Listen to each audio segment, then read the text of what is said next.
La verdad que nuestro Dios es bueno, ¿verdad? Dios es bueno con nosotros, con su pueblo, con sus hijos. Y en esta mañana ya hemos estado disfrutando de Él, de su presencia a través de la alabanza, de nuestras oraciones. Y el Señor nos bendice. Todos decimos que Dios es amor, y es verdad. Dios es amor, es uno de sus atributos. Y en esta mañana vamos a compartir un poquito, quiero compartir un poquito sobre el amor de Dios, pero el amor de Dios hacia nosotros, sus hijos.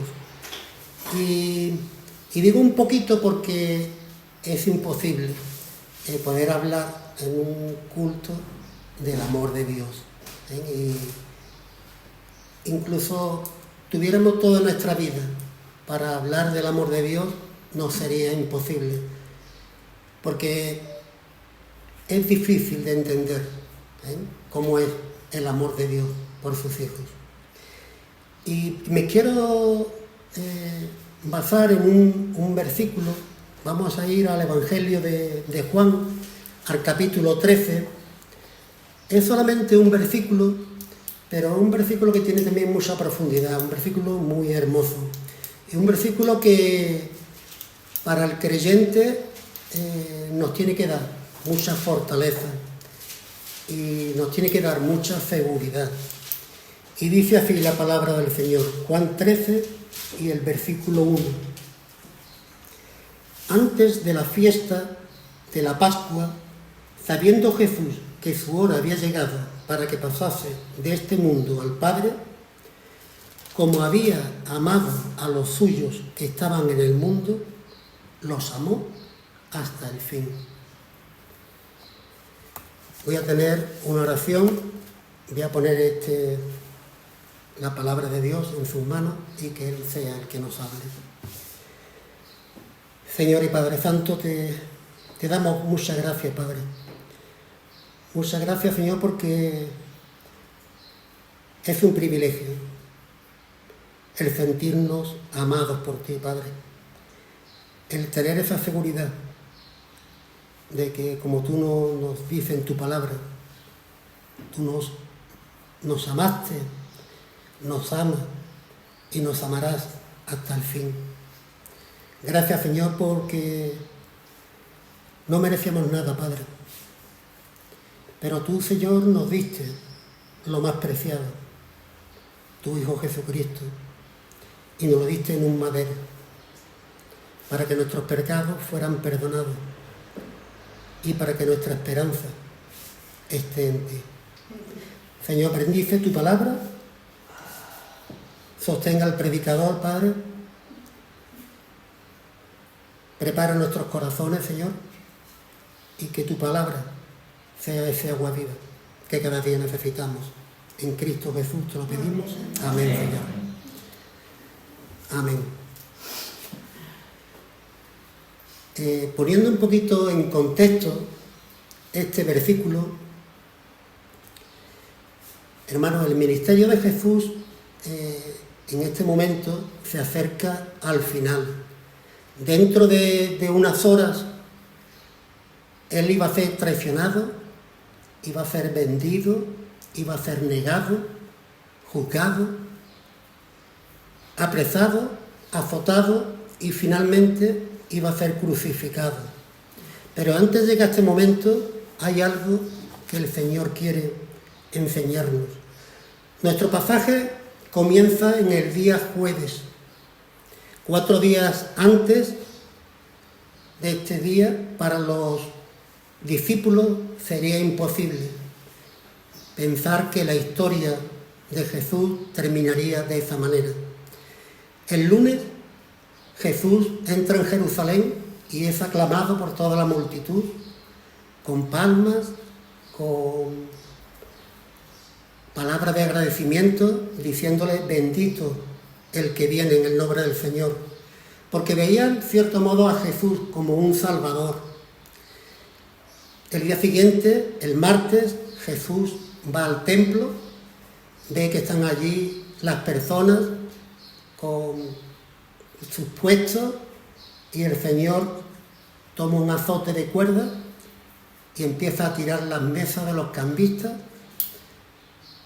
Avanzamos el martes, el miércoles, el jueves, y Jesús se dedica en esos días a enseñar en el templo, a proclamar el reino de Dios, a confrontar a los maestros de la ley, a instruir a aquellas personas que se creían entendidos de la palabra de Dios. Y al acabar el día jueves, Jesús llega a este momento que acabamos de leer y que nos relata Juan. Llegó la noche del jueves y Jesús decide que quiere pasar esa noche con sus discípulos amados. Y se reúne con ellos en el aposento alto para pasar esa última noche. Y el apóstol Juan nos dice que no era un jueves cualquiera. Este era el jueves justo antes de celebrar la fiesta de la Pascua. Fijaros cómo dice, antes de la fiesta de la Pascua, sabiendo Jesús que su hora había llegado, era justo antes de celebrar la fiesta de la Pascua. Y todos sabemos el significado de la fiesta de la Pascua para el pueblo judío. Era una celebración del pueblo judío donde el pueblo se reunía en Jerusalén para sacrificar corderos, para recordar la matanza de los niños en Egipto, cuando Dios envió el ángel de la muerte para matar a los primogénitos del pueblo de Egipto. Y Dios le dice a su pueblo que sacrifiquen corderos y que su sangre la pongan en los dinteles y en los marcos, en los postes de la puerta, para que sus vidas sean preservadas, como leemos en Éxodo capítulo 12. Pero fijaros, hermano, que Dios había entretejido su historia de una manera tan perfecta que el día de la muerte de Jesús iba a ser el mismo día que los judíos celebraban la fiesta de la Pascua.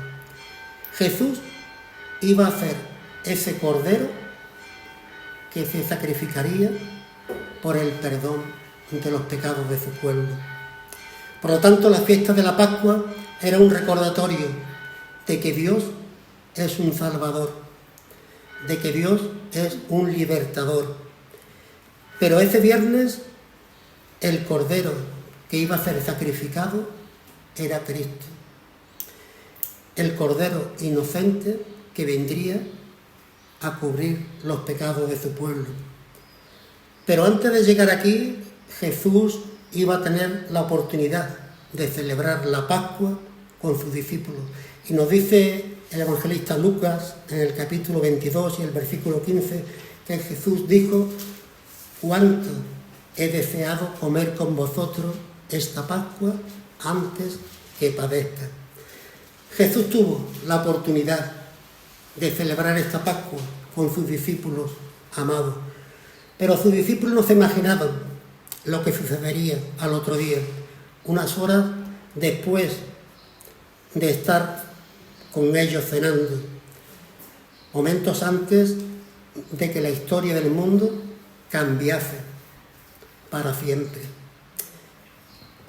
viviendo sus vidas sin saber lo que estaba por acontecer. Sin embargo, Jesús sí sabía. Y el pasaje nos lo dice. Nos dice que Jesús sabía que su hora había llegado. Él era consciente de que la hora de su sacrificio se acercaba. Él estaba sentado junto a sus discípulos, pero sus ojos estaban mirando a la cruz. Su pensamiento estaba mirando, estaban atentos a esa cruz. Él sabía que ese era el plan, que era parte del plan de Dios. Pero era parte del plan de Dios Padre, del Dios Hijo y del Dios Espíritu Santo. La Trinidad entera estaba obrando ahí, porque desde antes de la fundación del mundo, Dios ya tenía un plan perfecto de salvación. Dios, en amor, nos escogió. Jesús nos redimió por su sangre y el Espíritu Santo nos garantiza que llegaremos a la meta. Fue la Trinidad al completo que obró por cada uno de sus hijos. Hermanos, el amor de Jesús por nosotros no fue solamente el ir a la cruz. Jesús nos amó antes de ir a la cruz, porque Él vivió su vida sabiendo de antemano todo cuanto le iba a suceder. Y a pesar de eso, Él dio su vida en la cruz por gente como tú y como yo. Él sabía que uno de sus discípulos lo iba a traicionar, que la gente que un día lo aclamaba lo insultaría. Él sabía que lo azotarían, que con una corona de espinas lo iban a coronar, que sus discípulos amados no estarían ahí para él el día más duro, que moriría en una cruz traspasado por clavos. Él sabía, en definitiva, que su hora había llegado.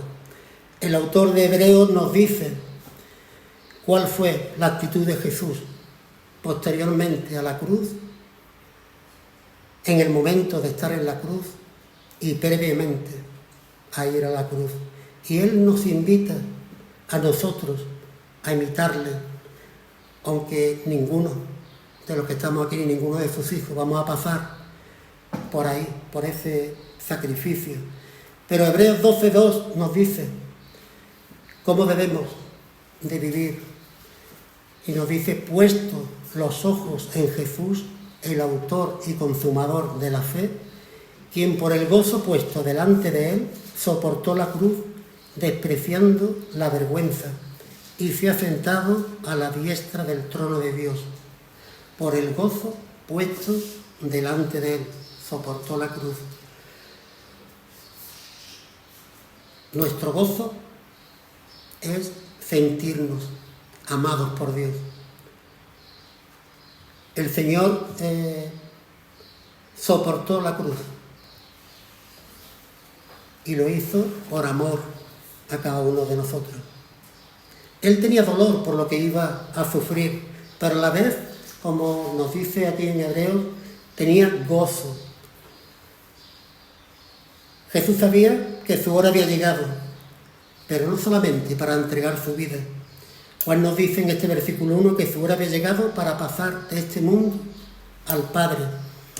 Era el tiempo de Él padecer, de Él morir, pero también era el tiempo de Él regresar a su gloria, a la gloria que siempre tuvo, como Jesús le dijo a su Padre en Juan 17: Padre, devuélveme la gloria que tú y yo tuvimos. Pero Jesús sabía que la dirección para llegar al Padre era la muerte, tenía que bajar a la muerte, subir por el camino de la resurrección, para después ser exaltado por Dios. Ese era el camino de Jesús.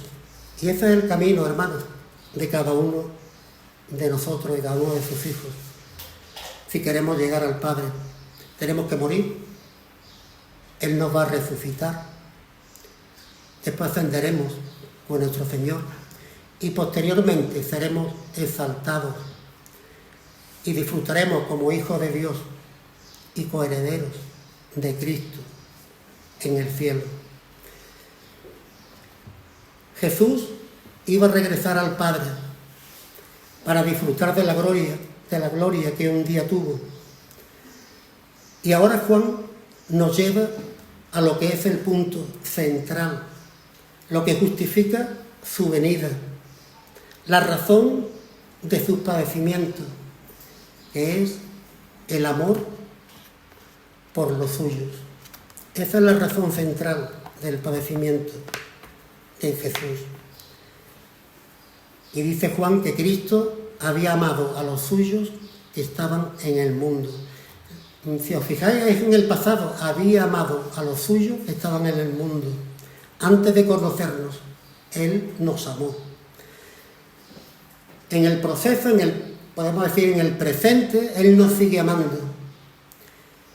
Y ha prometido que nos amará hasta el fin. Esa es nuestra seguridad, que Él nos amó. En Efesios 1 nos dice la palabra que Dios nos escogió en amor. Él nos sigue amando en el presente, pero, como dice su palabra, nos amará hasta el fin. Tenemos la seguridad de que llegaremos a la meta porque Él nos amará hasta el fin, y eso es maravilloso. El pasaje de Juan 13:1 es la introducción al momento donde Jesús lava los pies de sus discípulos, todos unos versículos que todos conocemos. Jesús amó a sus discípulos y los amó, no solamente de palabra, los amó sirviéndole. Los amó viviendo para dar cumplimiento a toda la ley de Dios. Y nos amó muriendo por nosotros y por todos sus discípulos en una cruz. Y lo hizo porque Él nos amó hasta el fin. Él nos amó hasta el fin. La pregunta para nosotros hoy, al poder ver que tú y yo somos el objeto de su amor, es cómo vamos a reaccionar ante esta certeza de que Dios nos amará hasta el fin. ¿Qué evidencia habrá en nuestras vidas? Lo primero que debemos demostrarle es gratitud al Señor, es adoración con nuestra vida, es obediencia a su palabra. Y no solamente de palabra, sino con una vida que muestra agradecimiento a Él. Marcos 12:30 nos dice: amarás al Señor tu Dios con todo tu corazón, con toda tu mente, con toda tu alma y con toda tu fuerza. Y nos dice que ese es el primer mandamiento, y el segundo es igual, y al prójimo como a ti mismo. Es importante cómo demostramos que el Señor, ese amor que el Señor tiene por sus hijos, correspondiéndole a Él, amando a nuestro Señor, teniendo pasión por nuestro Dios. Debemos llevar una vida, como el apóstol Pablo nos dice en Gálatas, en el capítulo 2 y el versículo 20: con Cristo estoy juntamente crucificado, mas ya no vivo yo, sino que Cristo vive en mí. Y lo que ahora vivo en la carne, lo vivo en la fe del Hijo de Dios, el cual me amó y se entregó a sí mismo por mí. Además, cuando entiendo que soy objeto del amor de Dios, yo vivo no solamente amando a Dios, sino amando a los suyos. Yo busco intensamente dar a otros lo que el Señor me ha dado a mí. Pero debemos seguir el ejemplo de Cristo, que habiendo amado a los suyos, los amó hasta el fin. Y amó al que le negó, al que le abandonó. Nos amó a ti y a mí, que muchas veces nuestras vidas dejan bastante que desear, que no somos los fieles que deberíamos de ser al Señor. Como nos dice el apóstol Pablo en Romanos 8:38, yo estoy convencido de que ni la muerte, ni la vida, ni ángeles, ni principados, ni lo presente, ni lo porvenir, ni los poderes, ni lo alto, ni lo profundo, ni ninguna otra cosa creada, nos podrá separar del amor de Dios. Hermanos, nada nos podrá separar del amor de Dios. Si tú eres hijo de Dios, una hija de Dios, nada, ni tú mismo ni yo mismo nos podremos separar del amor de Dios. Porque si Él comenzó la obra en ti y la comenzó en mí, Él la va a terminar. Y no solamente la va a terminar, como dice su palabra, Él la va a perfeccionar en cada uno de nosotros. Hermanos, nada nos puede separar del amor a Dios en Cristo Jesús. Y eso es maravilloso. Eso es maravilloso. Piénsalo. Hay veces que las circunstancias que vivimos nos hace dudar o nos puede hacer tambalear. Pero ten presente, mira siempre a esa cruz. Mira a ese Cristo que dio tu vida por ti y por mí, y lo hizo en amor. Hay veces que nos acercamos a Dios y no tenemos esa confianza o esa certeza de ese amor de Dios. Y ahí quiero compartir una ilustración muy sencillita, pero que en cierto modo nos puede traer recuerdo de eso. Todos tenemos o hemos tenido hijos, tenemos hijos, y cuando eran pequeños, no sé si a vosotros ha pasado que a lo mejor he ido a la playa y le pone el flotador y está en el agua y se separa, está separado de ti, y tú lo llamas y él tiene miedo y está llorando y tiene temor porque se encuentra indefenso. Pero cuando se va acercando al Padre, nota que va cambiando, deja de llorar, siente la cara, cambia, tiene alegría, y cuando ya la coge con las manos él se siente tranquilo, se siente confiado, porque sabe que su Padre le ama, que su Padre lo quiere, que no va a dejar que se hunda, que lo va a sostener con sus manos, y tiene esa seguridad.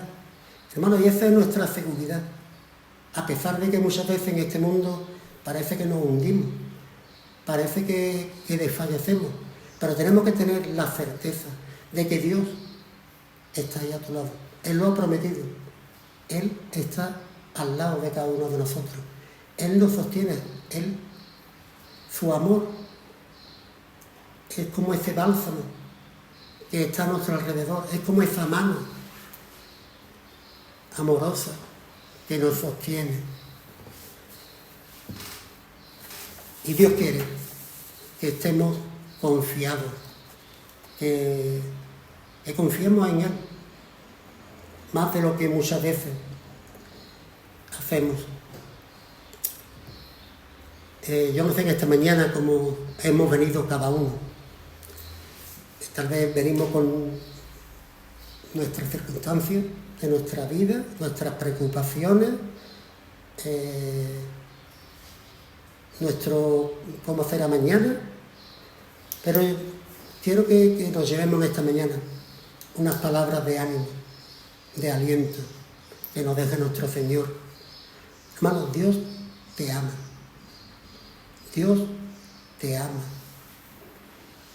Él nos tiene esculpido en las palmas de sus manos desde la eternidad pasada. No es que porque hemos hecho algo, no porque seamos más guapos, ni más altos, ni más bonitos, no. Desde la eternidad pasada, desde antes de que naciéramos, Dios ya nos escogió y lo hizo en amor. Lo hizo en amor. Él padeció, Él vivió y murió por ti y por mí. Y eso es maravilloso, hermano. Si yo para pensar que Cristo dio su vida y lo hizo por ti y por mí, Dios nos escogió, pero Dios sabía que alguien tenía que pagar por nuestros pecados. y mandó a su Hijo para que lo hiciera, para que diera su vida en la cruz y pagara por nuestros pecados, para que nuestros pecados fueran redimidos. Él nos lo ha dado todo y nos dio lo que más quería, su Hijo.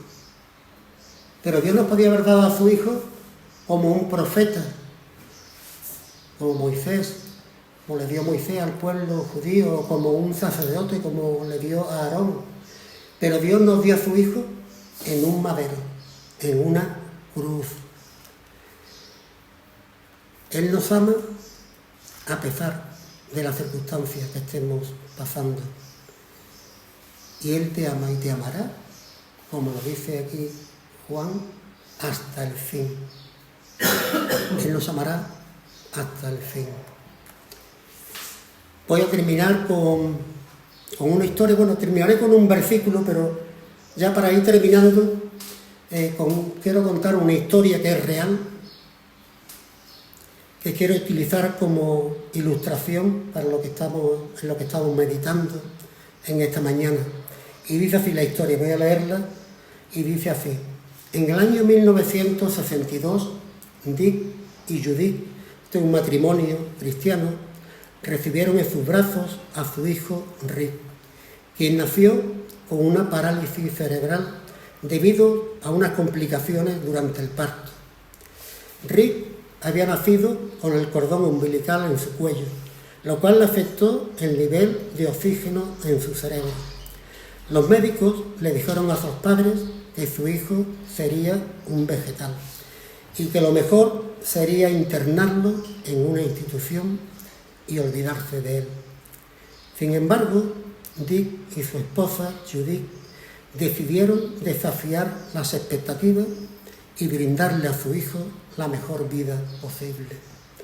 A medida que Rick crecía, sus padres notaron su inteligencia y sus deseos por las actividades físicas, aunque debido a su condición, para él era imposible poder realizar cualquier actividad física.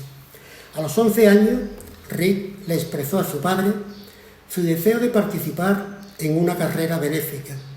La carrera era de 5 millas. Aunque Dick, su padre, no era corredor, decidió empujar a su hijo en una silla de ruedas para cumplir su deseo. Al terminar la carrera, Rick le dijo a su padre: papá, cuando corremos, siento que mi discapacidad desaparece.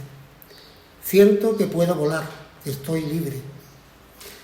Y esta primera experiencia en carrera fue transformadora para Rick y para su padre. A partir de ese momento, Dick, el padre, decidió entrenar fuertemente para poder empujar a su hijo carrera tras carrera.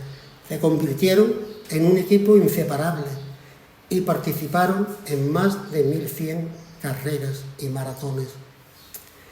Rick murió en mayo del pasado año y antes de morir él decía: anhelo llegar al cielo para poder abrazar a mi papá, para darle las gracias por empujarme siempre hasta la meta, por no rendirse conmigo, por cada sudor, por cada lágrima, darle las gracias por permitirme volar y haberme permitido disfrutar de tantas victorias, darle las gracias por haberme amado hasta el fin. Hermanos, anhelamos darle las gracias a Dios por todo lo que Él hace por nosotros, por habernos empujado a pesar de las circunstancias, por no haberse rendido contigo ni conmigo, por haberme amado, por habernos amado de la manera tan profunda como Él nos ama, y continúa y continuará amándonos. Porque Dios no solamente nos ama, Dios se deleita en amarnos. No es que nos ama, es que Dios se deleita en amarnos y en tener misericordia con sus hijos. Y voy a terminar con este versículo que se encuentra en Miqueas 7, y es el versículo 18, que nos dice: ¿qué Dios como tú, que perdona la maldad y olvida el pecado del remanente de su heredad, no retuvo para siempre su enojo, porque se deleita en misericordia? Dios ha decidido llevarnos hasta la meta, empujarnos, hermanos, y llegaremos a la meta seguro, porque Dios se deleita en misericordia y en amor hacia cada uno de nosotros. Él nos hará llegar a la meta porque Él ha decidido amarnos hasta el fin. Y llegaremos un día a su presencia. Le damos gracias al Señor por su palabra. Vamos a tener una oración. Señor y Padre Santo, te damos gracias, Señor, por las promesas, Padre, que encontramos en tu palabra.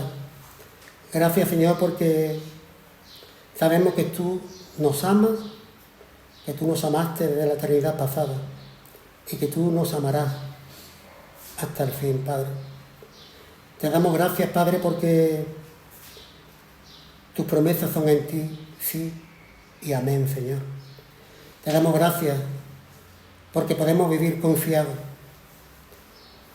Y, Señor, te pedimos que tú pongas pasión en nuestras vidas.